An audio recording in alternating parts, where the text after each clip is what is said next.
the fear of these demographic changes, the fear of this low fertility, it does have a foundation because it is connected to the economy, and it's connected to the fact that the current economic structures are not built for those types of population changes. They were set up, of course, in a time when we expected this infinite population growth. And so in many of these cases, we have systems where the current working age people feed into a pot of money from which you would expect to draw in old age, and those proportions are off over time as the number of people of working ages shrinks and the number of older people increases. And so it is not irrational to be worried about the economic challenges of a low fertility society because of the way it accelerates population aging.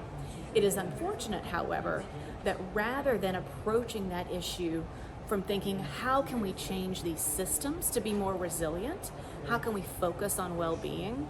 Instead, in too many cases, the plan is just to try and change the population by increasing the number of births and hitting a certain type of target in terms of population.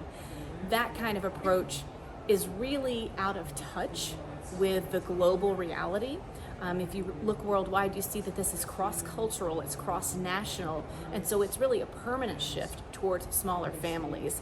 And I think the sooner that these governments embrace that reality, the sooner they can put in place structures that will help them to be resilient and keep the population healthy and flourishing.